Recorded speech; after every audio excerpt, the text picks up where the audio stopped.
Yo, what's good, man? How y'all doing out there? Yes, sir. We back for another week, baby.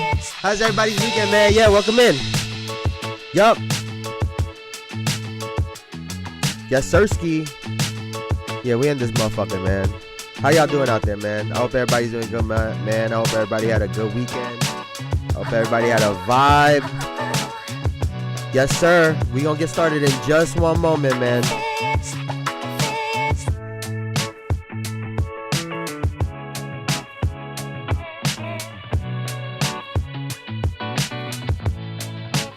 I know y'all can see I got no hat on today. It's the vibe. We letting the hair out today. Yeah. Let's go, man. Let's go. Yes, sir. Let's lock in, baby. Gather around. Take a seat. Take your coat off. Get fucking comfortable. Yup.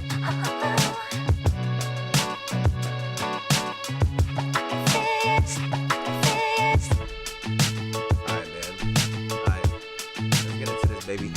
Yes, sir. Yup.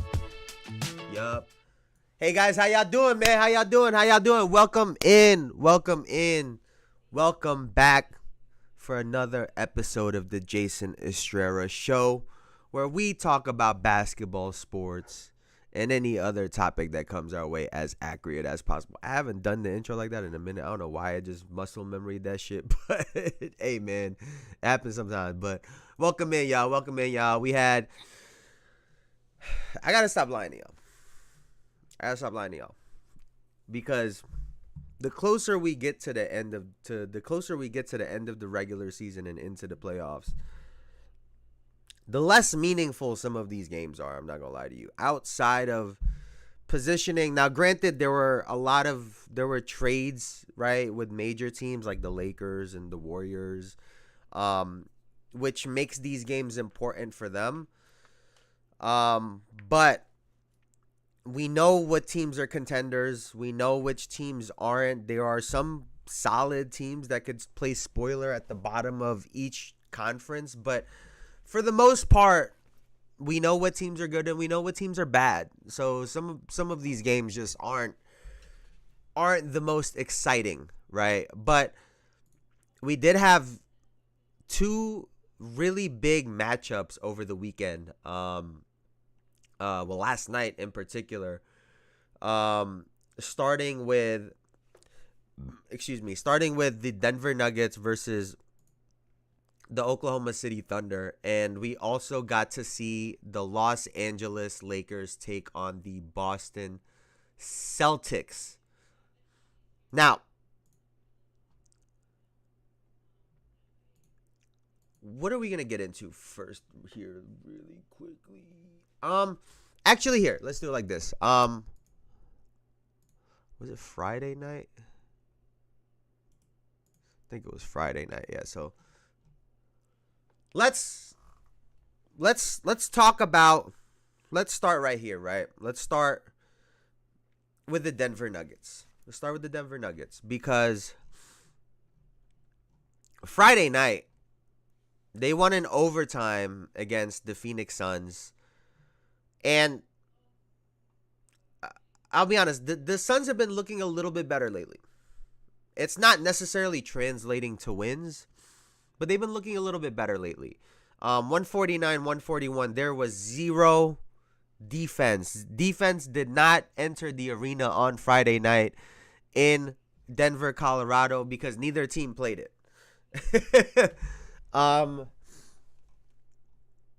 Jokic had a historic 30, 20, and 20 game. First ever 30, 20, and 20 game. Now, for a sport that has been around for so long, for a sport that has had Wilt Chamberlain, Kareem, Oscar Robertson, Michael Jordan, LeBron, Kobe. I mean, the list goes on and on and on and on and on. For Magic Johnson, Larry Bird, like I can keep going with names. For a sport that has had all of those players in it. This was the first time we saw a 30, 20, and 20 game. Jokic finished the game in 44 minutes and 55 seconds of play with 31 points to go along with 21 rebounds, 22 assists, and he also had 3 steals. On top of that, he shot 13 of 22 from the field, 59.1%.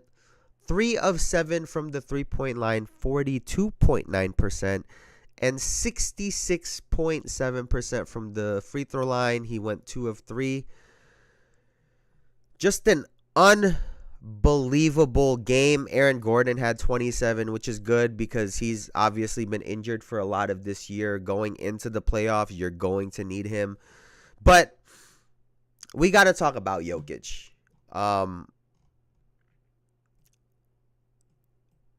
We'll talk about the MVP conversation in a minute. But how good is this guy? And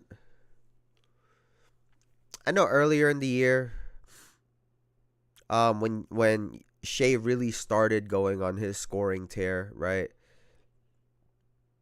I was like, this guy Shea Gilgeous-Alexander might be the best player in the world. And I said that fully aware of who Nikola Jokic is. And obviously Jokic didn't see my shit. I doubt he watches much basketball outside of a basketball arena. But this guy Jokic, he's done stuff that like I said, I named a bunch of players that are the best of all time that have never done what he's done. 30, 20, 20. That's how good. Where would you put him all time, Elijah? Among centers, where would you put him all time? Top 10, top 5, top 3, top 1, top 2. Where would you put him all time? Because I think that's the only conversation that we gotta have with Jokic at this point. Like, where does he end up ranking all time in all time players, and where does he rank in the greatest centers of all time? Because those are probably two of the most prestigious categories you could get into if you're an NBA player. See, and that right there, Elijah, that right there, that's why this conversation is important, right? It's really tough for me, to be honest. Definitely top 10. I've never thought about it that much. But right there should tell you, and this is no disrespect to Jokic at all. He is unbelievable. But for some of the things that this guy has done on the basketball court, for me to ask that question and for you to say it's really tough, and it's not a simple, oh, this guy's top 5.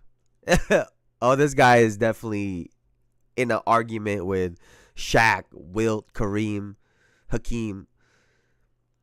Like, the fact that you have to think about it, I think says a lot about sort of this era. Because he just kind of beats up on everyone. And he can only play the people in front of him, right? We don't see him against a Shaq. We don't see him against a Tim Duncan. We don't get to see him against all of these type of players who, all of them played each other. That's the one thing about Shaq and Tim Duncan, Kevin Garnett. They all played against each other. We got to see it. This guy is frying Rudy Gobert every other night, and we are wondering how Rudy Gobert got his Defensive Player of the Year trophies. Now, I say all that, but I do think Jokic is definitely top 5. Definitely top 5. To me, My favorite center of all time is Hakeem Olajuwon. Right? Hakeem Olajuwon is my favorite center of all time. I think he would give anyone in your top 5, top 10 centers list or bigs, whatever you want to call them, and anyone would have a rough night going against Hakeem Olajuwon. I also don't think he's the best center of all time.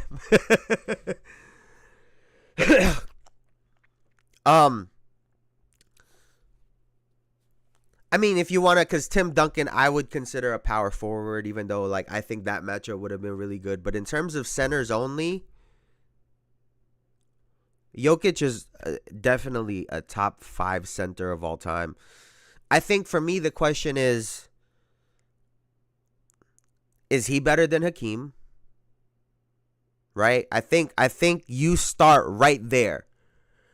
Do you take him over Hakeem Olajuwon? Because if you do, then the question is he better than the big 3, which is Shaq, Wilt, and Kareem? At least for me, that's my big 3 in terms of centers of all time, right? And that's where I say, wait a second. Like, wait a second. That's where I say, hold on. Because there's been a lot of conversations about how dominant Jokic is, or Jokic versus Shaq. To me, Shaq is the greatest center of all time. And it has nothing to do with skill. With pure impact and with just what you would have had to do to play against Shaquille O'Neal, to me, makes him the best center of all time. And so, is Jokic in that conversation? Personally, when it comes to accolades, some of the stat lines that we've seen out of Jokic, I wouldn't be mad if you said he was better than Hakeem.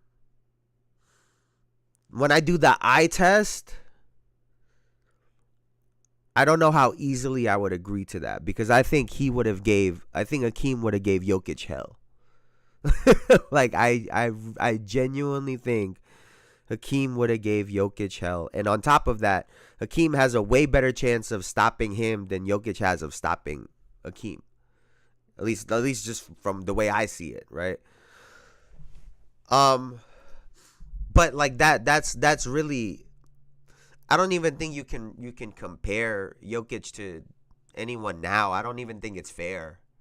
Like, I don't think it's fair. I think he's competing with legends and greats. That's where he's at this point.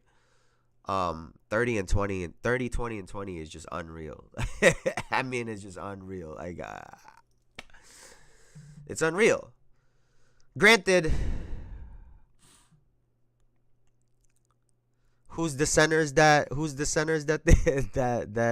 Suns have? Nick Richards, Bol Bol, and Mason Plumlee.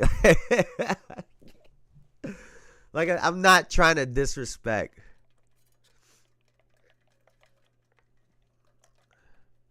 So you put Kevin Garnett and Tim Duncan as centers?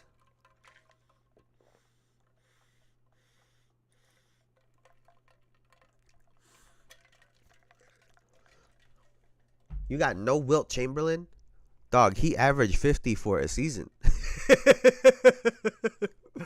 Like, I saw the other day somebody was like, what record will never be broken?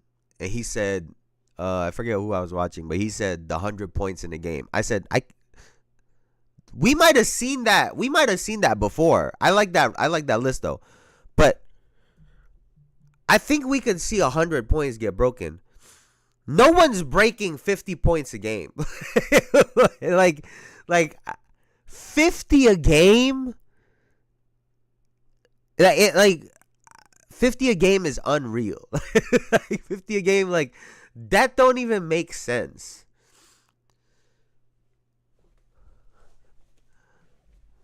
I'm be honest. I don't know about those guys. Who guys? Who guys? So in my opinion, the top names in order. Oh yeah, I read that. But I like that. I mean, the funny thing is like when you see those names, right? And this gives.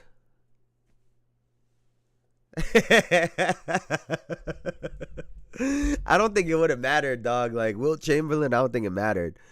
But like here's another. There's another test that I do, right? Like when you see names on like a board or a piece of paper, right, whatever, or like on a graphic, like when you see Jokic's name next to Kevin Garnett, Shaq, Hakeem, Tim Duncan, and Kareem, you don't feel away.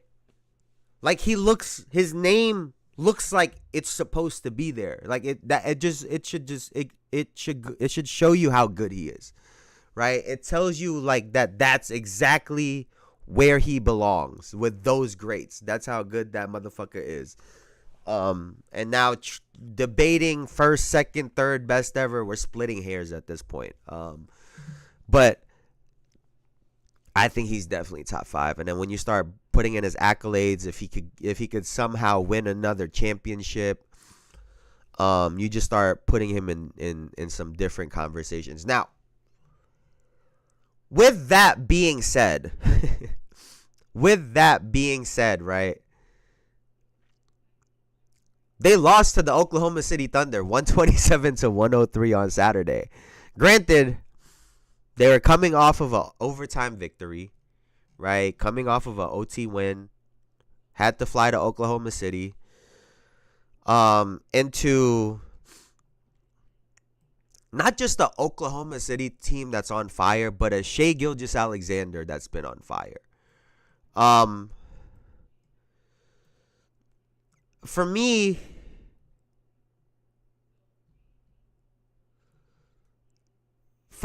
this really comes down to, and I've said it before,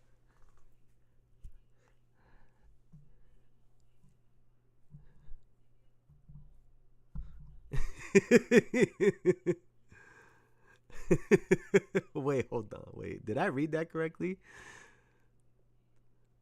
Is that JaVale? This guy's like Chuck, Dirk, McGee, David Robb, Patrick Ewing. Is that JaVale?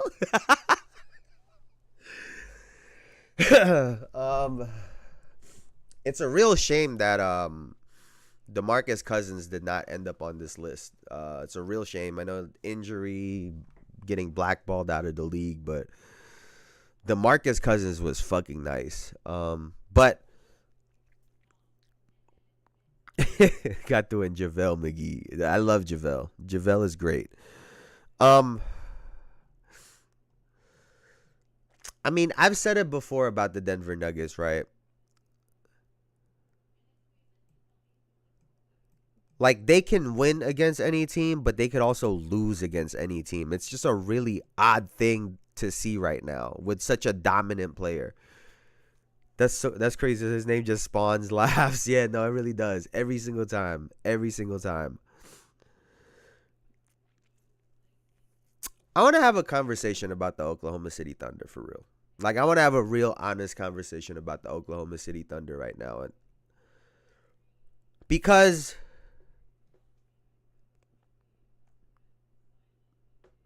nah, bro. Nah, there's no way you just put Kelly Oubre. What is wrong with you? Boogie is probably my fave all time. How you go from Boogie Cousins, Derrick Rose, Kelly Oubre, and then the last...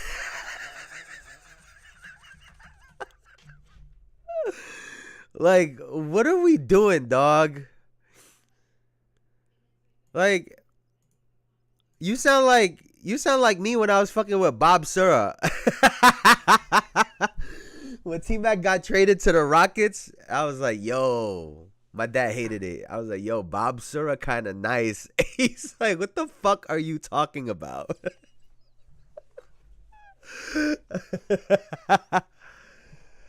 Holy shit, man. That's some funny shit, dog. That is some funny shit. I I need you here. We need to do this for me, Elijah. Hear me out and let me know if I'm tripping. Right? Hear me out and let me know if I'm tripping. Shea has obviously been on a scoring tear lately, right? Right now, he's my MVP.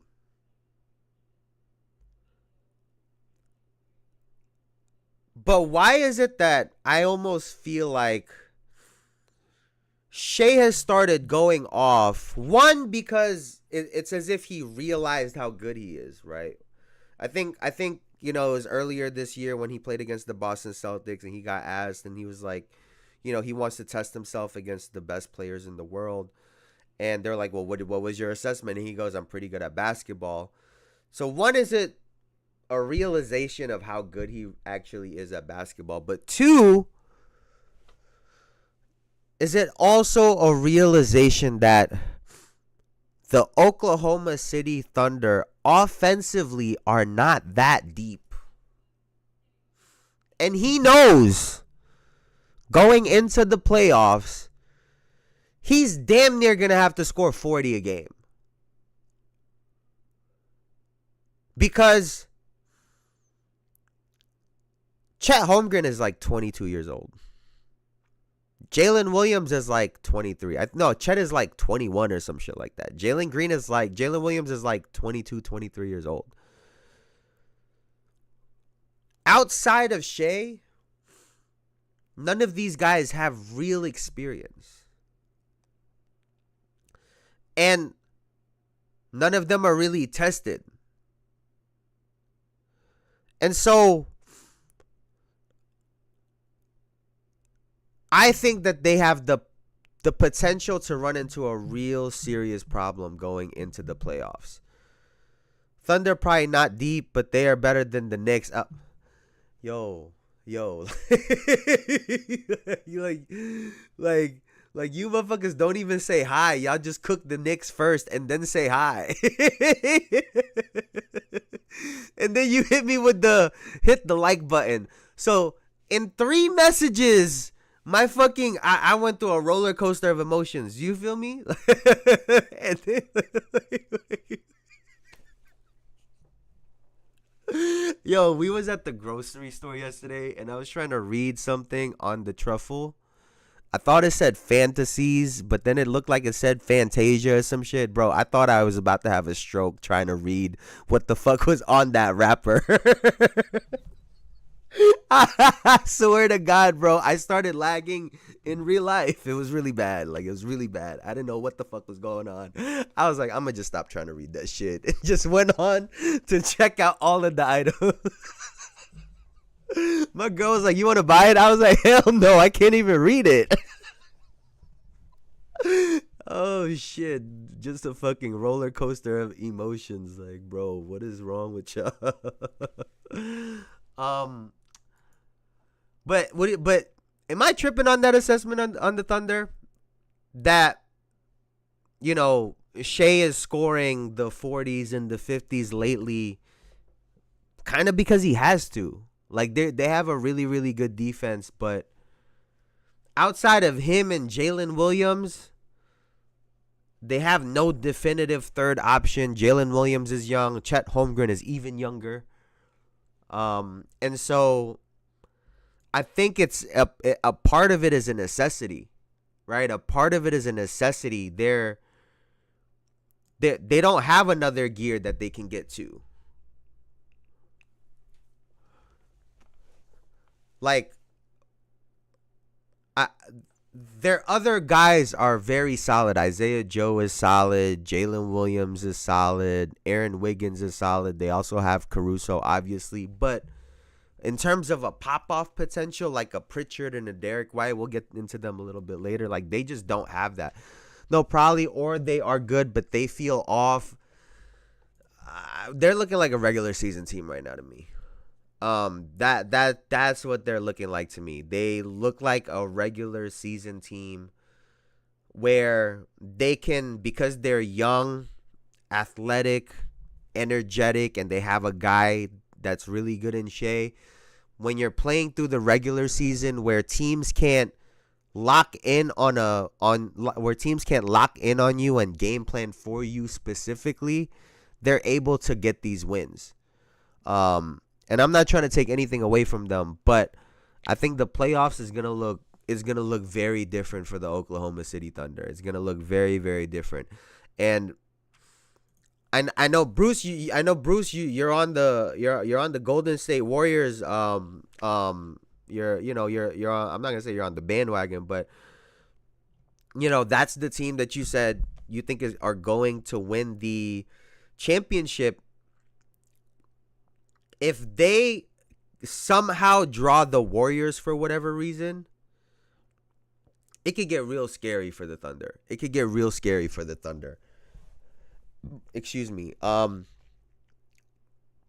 so I was just gonna say the Mavericks, but that's not even a thing.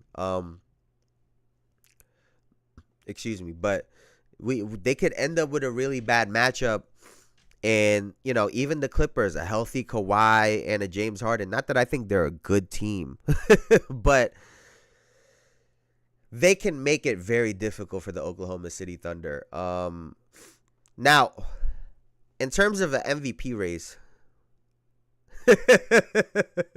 if Golden State wins, I'll send Bruce $20.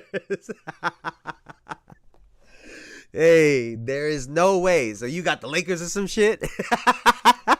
Yeah, Yo, it's three motherfuckers on this that are just all faded. I'm over here like, go Knicks. Everybody's on Mars on this stream right now. Everybody. Everyone is on Mars. Yeah, I think Shea right now is the MVP. I think in both of their what have their matchups been?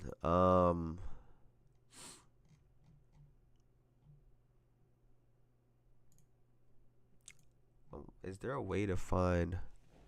I'm trying to see their previous matchups, but I think Shea has played very well in all of their head-to-heads. And so, you got to give him his credit. Another 40 piece. Like I said, it just feels like it feels like he understands that this team needs his scoring. And more than they have had in the years before, right? So he's turned it up a notch. We're getting to see his game on full display, which is really nice because sometimes there's players where we don't get to see that. I know I said before last year it felt like he would just stop at 30. It felt like he didn't want to score more than 30. And so to see him really putting the pressure on other teams, I think he understands what the playoffs is going to look like, and he understands who he needs to be for them to be successful. So, no, that's facts. That's facts. I like that in recent years you can't tell who till it happens, except it's going to be the Celtics again. Except... Yeah, but I think we kind of know who's going to happen this year. I think it's the Celtics. We going to talk about them motherfuckers in a second. Actually, matter of fact, let's talk about them right now. We saw the Boston Celtics beat the Los Angeles Lakers 111-101. We saw the duel of the duos, so Jaylen Brown and Jason Tatum went against LeBron James and Luka Doncic. First and foremost, they said Bron is going to be out for like 2 weeks. That's tough, especially when you're trying to get prepared for the playoffs and trying to hold on to the number 2 spot. It looked like Luka also hurt his back. If I were them, I would just sit him now. LeBron's already going to be out. Luka isn't going to be 100. Just sit Luka the week, right? Just sit Luka the week. Have him play the week without Bron and to like just really get his game up. But this next week, Austin Reeves, Dalton Knecht, Gabe Vincent, like you guys have the ultimate green light. Because This week is where I get to see and try to visualize what you could potentially look like in the playoffs. That's what I would do if I were the Los Angeles Lakers.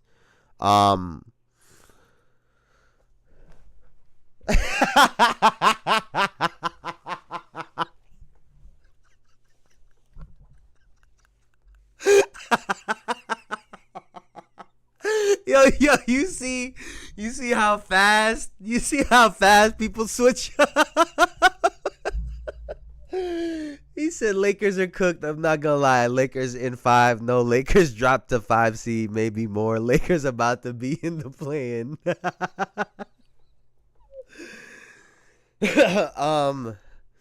Yeah, they about to be the Dallas Mavericks in the other game. Wait, y'all saw that? When fuck, who are their two bigs when they bump heads into each other and they got no subs? Yo, the Lakers about to be the same shit.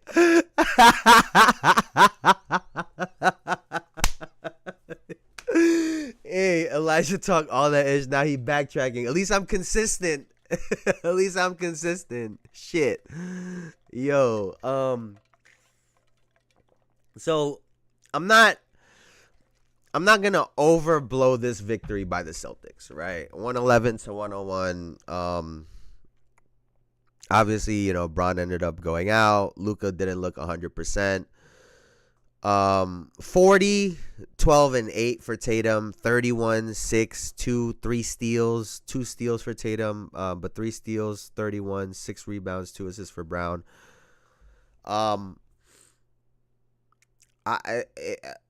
It really is the Celtics championship to lose this year again. The difference for me between the Boston Celtics and every other team is this. Their 2 best players are all NBA players, right? But they've also had a lot of experience together. And on top of that, they're 27, 28? They're at the age range you want them to be when guys are on the run for championships. You have guys at their peak at the right time. They've already had past experiences together. It's all shaking up really well. Because every other duo, Shea and Jalen Williams are 3, 4, 5 years apart or something like that. Kat and Brunson haven't had enough time together. LeBron is fucking 40 and Luka's 25. No one has this combination with their 2 best players where they're peaking at the same time, along with the fact that they've had a lot of experience together to get to where they are. Not all these other partnerships, duos, they don't have that. And so that's super valuable for the Boston Celtics. Now, the Warriors winning it this year. I mean, we do got LeBron James available still. Maybe he can keep us alive when LeBron out. Fucking idiot, bro.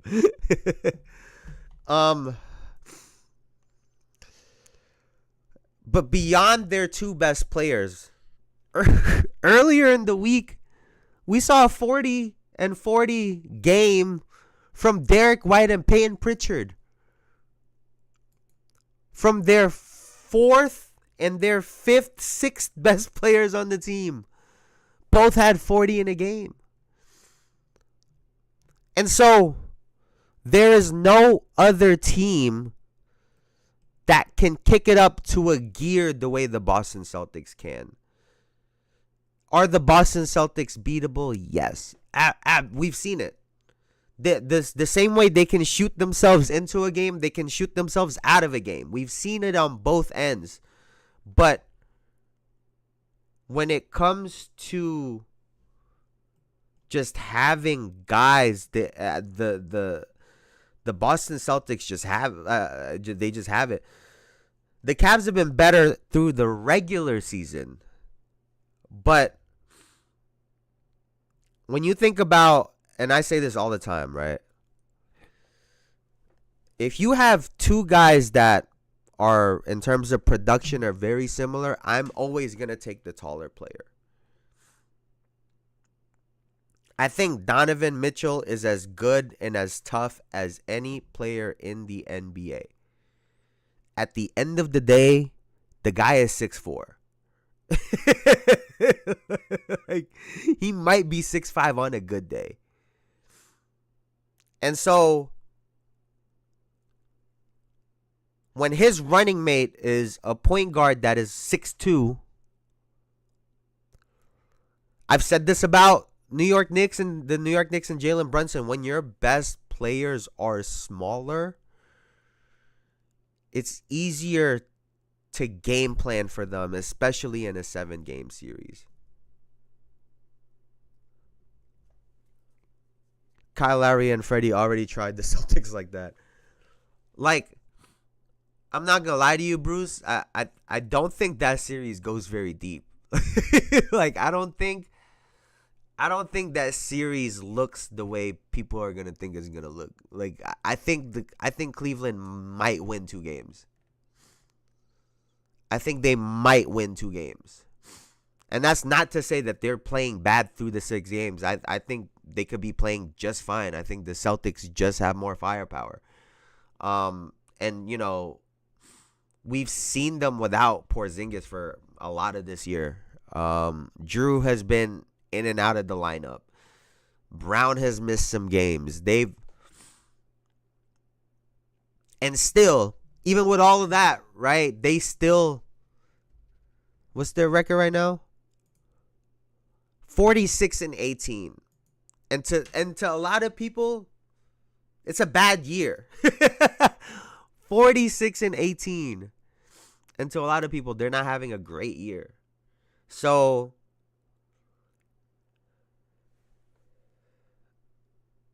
I'm curious as to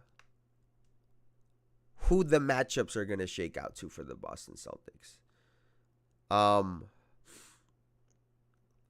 Are they going to draw a fucking does Orlando creep up cuz they have a lot of size, and they have a Paolo Banchero who also has, their best player has size. Their 2 best players have size. Can the Orlando Magic creep up there and end up playing against them? Because I think every other team probably going to get waxed by the Boston Celtics. It really is just the Cleveland Cavaliers that could maybe give them a real challenge, and maybe the Milwaukee Bucks. But after the weekend that the Bucks had, going 0-2, I don't know. I don't know. That's not a good jump off point, because let's see right here. Where are they?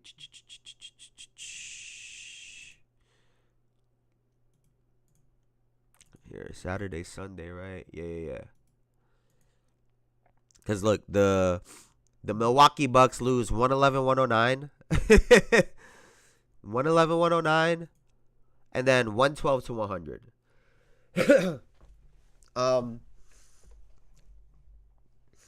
Yeah, that's not good. And I like I said before too about the Cleveland Cavaliers, they keep finding ways to win basketball games.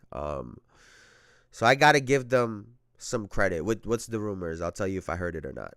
What's the rumors? 14 in a row is a lot. And I think, I'll be honest with you, I think, you know, with kind of what I'm predicting, this will really hurt for the Cleveland Cavaliers. I think they are fully expecting themselves to be in the championship this year. They've had a lot of victories where it was tight, come from behind. They win in a lot of different ways, and I got to give them credit because they're going to need that. But, you know, just when they match up to the Boston Celtics, I think it's just going to be tough. It's just going to be tough. What's the rumor, dog? What's the rumor? To where? Because I heard that oh yeah. I mean, but that's been I feel like that's been a rumor. Um, they said LaMelo Ball might be getting traded this year too, or in the summer. So that's definitely something to watch out for, because I think free agency could get really, really interesting this year. If the Milwaukee Bucks, for example, if they get bounced out in the first round again, will Giannis want to move? If Cleveland don't make it to the conference finals, and that's super disappointing for them, would they want to make a change for some reason? The Knicks, would they end up wanting to make a change? So I think the offseason can get really, really interesting in the NBA, especially depending on how these teams perform in the playoffs. I think a lot of it will depend on that. Good, Melo got to get the heck out of there. I agree. Melo in.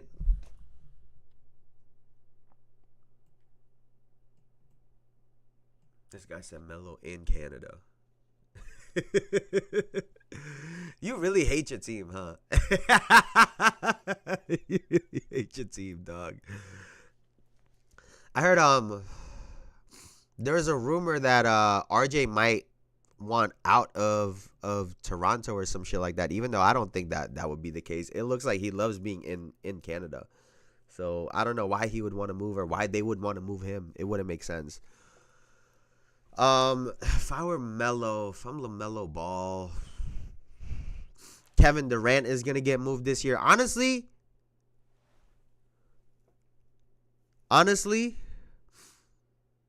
if I were the Phoenix Suns, I am blowing up the Phoenix Suns. LaMelo Ball is a bad basketball player. No winning intangibles, no IQ. You know, it's funny you say that because forget who it was that was talking about it. But they said that because of LaMelo's role on his high school team, right? The leader was Lonzo, right? The guy with the high IQ that always makes the right basketball play was Lonzo. Jello was a bucket and a shooter, right? And then when Melo had to move from team to team, he never had the opportunity to be the leader, to lead teams, to figure out how to win basketball games. He was never in that position. Ever since we saw LaMelo Ball play basketball, it was all about highlights. And he's great at that. He's unbelievable at that. But now it's a matter of learning how to win basketball games.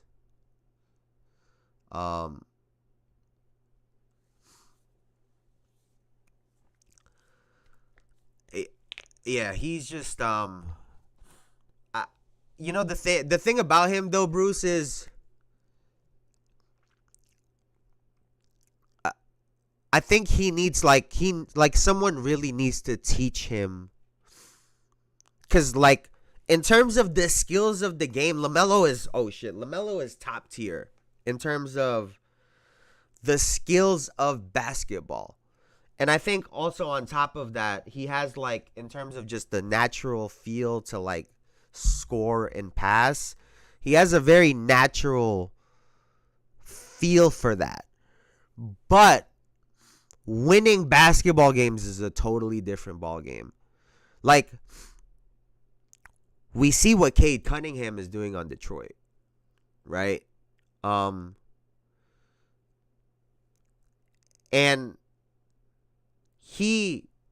I'll give the rest of that team credit too, but Cade, when you look at his path to the NBA, he had to learn how to win. And so I think having the ability to transfer that into the NBA is difficult, but LaMelo, I think he needs to be in a situation where he gets coached. I'm not sure I agree. His dad would get on him hard, and he was a leader for AAU. I think this is a Devin Booker situation. Devin Booker got better as a basketball player playing with CP3. I mean, I'm not gonna lie to you. I've been questioning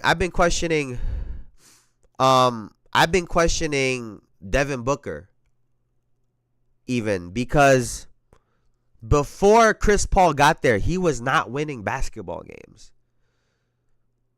He was not winning basketball games before Chris Paul got there. He was a good player, but he was not winning basketball games. And now we're seeing him. Dev improved his whole career. They made a huge jump before anyone came. Yeah, in terms of him individual, like he's always been a really good player. But there's just certain guys that I think, like just knowing how to win a basketball game. Like you could tell Donovan Mitchell knows how to win basketball games. He used to do it in Utah. Just knowing how to win games. It don't matter if he's shooting well, not shooting well, scoring. Like whatever the case might be. They just know how to win basketball game.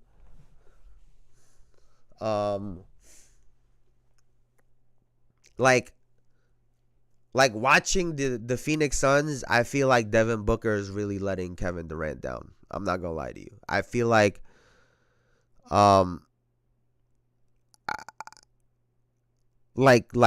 Book is really dropping the ball on Kevin Durant. Because at this point, Devin Booker should be the best player on the team. Kevin Durant shouldn't have to average 27, 30 points a game. Book should be like, I got y'all. Book should be like, you just fill in. You just fill the fuck in, bro. I got y'all. But that's just not the case. NBA 2K has destroyed the NBA SMH. It's just real immature. I personally feel if he changes teams, he will look a lot different. Who, Melo? I like I said, I think he needs to be in a situation where he has vets with him, and ideally a number one option that can kind of like show him how to win basketball games. Because I think LaMelo has all the talent in the world. Like, LaMelo can take any shot, hit any shot. His handles are good. He can make any pass. Like, I get that turnovers are going to come with it. Some of them are just really bad. And, you know, sometimes players do that. Like, Steph Curry, till this day, will just have some horrendous turnovers sometimes. But he's gotten a lot better at it. Earlier on in his career, he used to make some really dumbass passes and just lazy passes. But it's just a part of maturing in the game. I think LaMelo has a lot of potential, but he has to get the fuck out of Charlotte. I don't know what teams he could go to, I'll be honest with you. LaMelo can take any bad shots. You got to give him credit for it though, Bruce. Like he can take and make tough shots. Like there are players that can do that and there are players that can't. He's a player that can do that. But like I said, you need to put structure into his game. Like he needs structure. He needs a defined role. No, exactly. No player is perfect. That's why I'm agreeing with the both of y'all. That's why I'm agreeing with the both of y'all. I don't all the way agree with just Bruce. I don't all the way agree with you either, Elijah. I think it's the reality is somewhere in the middle. Now, there's a very good possibility that LaMelo Ball never learns. That's also a part of it. There's a very good possibility that he never fully learns and transitions out of this. So we'll see.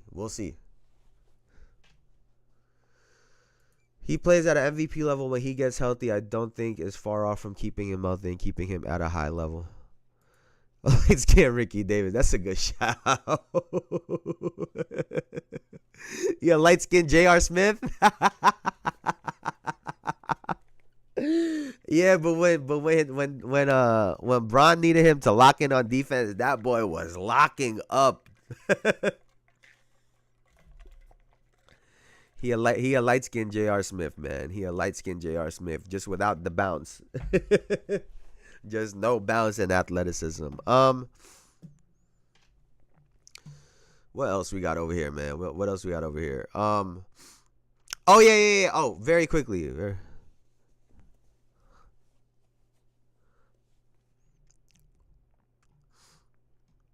Well, okay, but here's the thing. Here's the thing too, right? Like I think this is what he means by that. He could play at that level at times. And granted, there are other players that can look like an MVP at times. It's being able to do it consistently over 82 games is the hard part. That's what we're yet to see from LaMelo Ball. And on top of him having the numbers to be MVP, are they winning or are they losing those basketball games? Those are all the factors that comes along with that. He is really fucking good. Like I genuinely think that he is really fucking good. And there are some games where he looks unreal, but there are other games where he also looks really bad. So you don't know what you're getting on a given night. I think is really what it comes down to right now. And plus the injuries, plus the team is just all terrible. He was cooking. He was frying the Boston Celtics last year. He was frying the Boston Celtics last year, and the Boston Celtics defense was really good last year, and he was frying them. He was frying Drew Holiday last year. It was actually wild. But very quickly, because we were talking about I wanted to hit on this point on the Bucks Cavaliers game.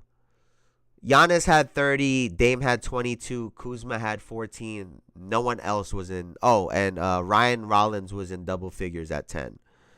But just a bad, just like those numbers just look ugly to me. I don't know. Everyone else 7, 6, 2, 5, 0, 2, 0, 0, 2. Like it's just bad. And then when you look at the Cleveland Cavaliers, 17, 13, 11, 15, 13, 6, 9, 9, 9, 5, 0, 2, 3, 0. It's just really spread out. And I will say this about LaMelo Ball, right? I will say this about to Bruce's point, right? I would hate if my kid or my players, or like if you're coaching a bunch of kids, I would absolutely hate it if they played like LaMelo Ball. I would throw my fucking clipboard at a wall if a kid I'm coaching came into the gym playing like LaMelo Ball. And that should say a lot about the style of play. I will say that. Do I think he can make it work at times? Absolutely. And do I think him being in a more controlled environment could really impact winning? Yeah, I really do think that. But I do worry that we're gonna have a bunch of kids trying to play like LaMelo in the future. So that's if y'all thought kids trying to play like James Harden was bad, wait till we get a bunch of little LaMelo Balls trying to go into the NBA. One of them go get knocked the fuck out. I promise you. One of them go get knocked the fuck out. What else we got over here?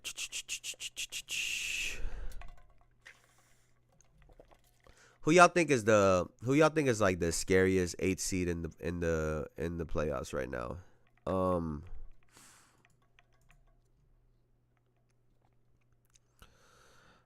I think both 8 seeds are actually like both 8 seeds are a little scary for the West and the East, at least as of today. You have the Orlando Magic and the LA Clippers. I think both of those teams, for the seasons that I've had, if I'm the Cleveland Cavaliers and the Oklahoma City Thunder, right? I've had the season that I've had, I should get rewarded with a shitter team. Like, I should be playing the Philadelphia 76ers in the first round of the playoffs if I'm the Cleveland Cavaliers, right? But instead, I get to play against the Orlando Magic, who they played last year, I believe, right? I'm pretty sure they played against them last year. Paolo Banchero is trying to make up for lost time this year. And like I said, I think he would have had an unbelievable season if he were healthy. And a Franz Wagner who's also coming back. A team that's still a top 3 defense in the NBA, even with all of their drops and losses or whatnot. Still a top 3 defense in the NBA with 2 guys that are big and can score and dominate a game. I would hate to play against the Orlando Magic if I'm the Cleveland Cavaliers. I'm not saying that Orlando would beat them, but that's got to be an annoying fucking series. And if the Orlando Magic can win 2, maybe 3 games, now the Cleveland Cavaliers, you have to go into a second round after playing maybe 6-7 games in the first round. Yeah, that's not good. I saw Precious give Harden hell in the playoffs. I was like, yeah, seen enough. But what if Kawhi is healthy?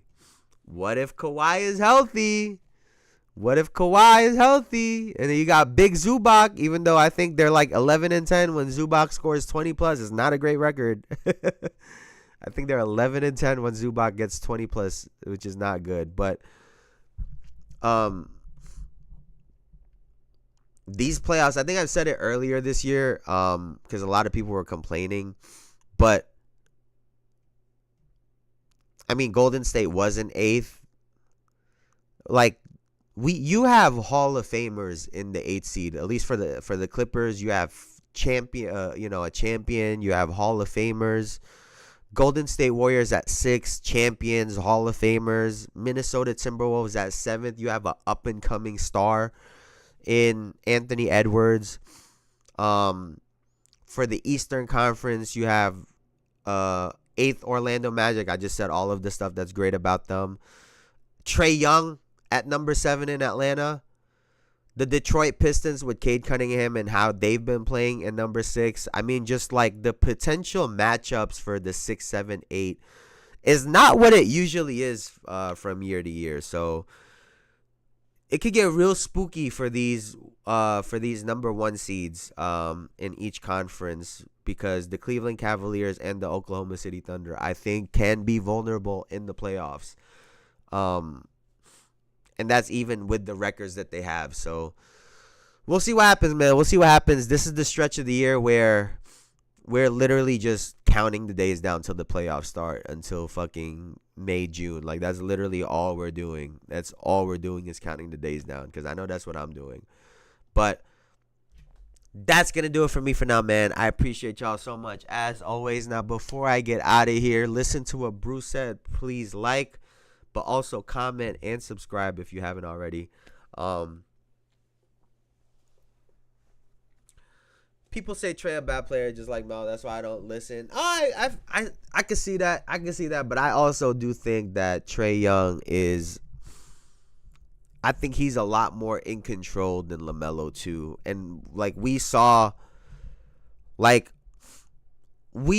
Trey having to battle on all of those high school games growing up. Like, we got to see that. And then, LaMelo, obviously, with the stuff that he had to do, we didn't get to see that, unfortunately. But Trey had to go through that in high school, got to college. It was a little bit different, and they've been competitive every year, pretty much since he's been there. So I get what you're saying, but I do also think it's slightly different. Like I said, it's not fully LaMelo's fault in terms of like the situation that he had to go through coming up, but hey, man, everybody got their flaws. That's just his. But that's gonna do it for me for now, man. Before I get out of here, like I already said that shit, but I will see y'all on Wednesday. Y'all have a great rest of y'all day. Y'all have a great Tuesday. We got some more basketball. I think Denver and the Thunder play again tonight, I believe, right? Denver and the Thunder play again tonight.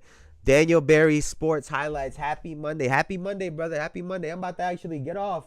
Is there anything you want to talk about real quick? Who you got? Oh, actually, how about this? Who y'all got in the back-to-back of the Nuggets Thunder game? Who y'all got in the back-to-back?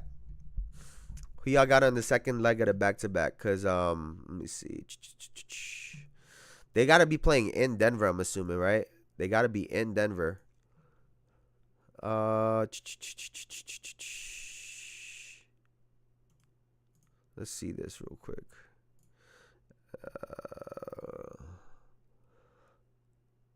Okay, so they've split this year.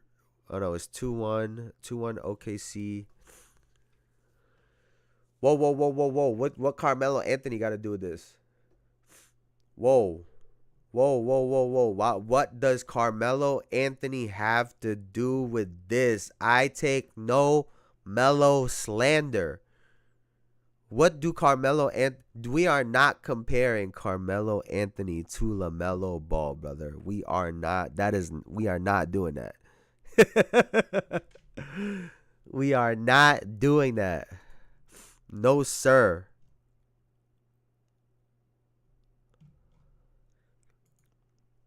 Who do I got tonight? They're in Oklahoma City tonight.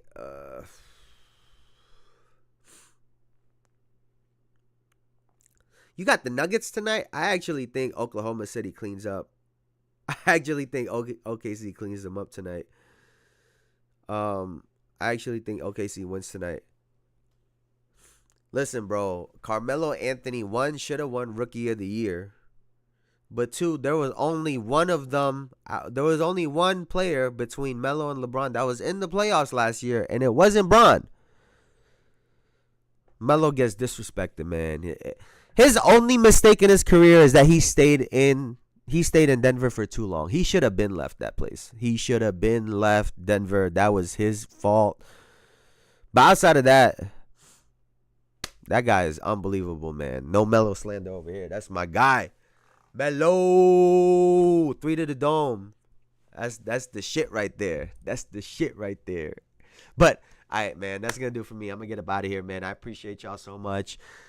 I'll be back on Wednesday, same time as always. I'll see y'all later. Y'all have a good one. Y'all could have been anywhere on the internet, but y'all were here with me, and I appreciate y'all for that. Thank you so much. Thank you, Elijah. Thank you, Big Brucey.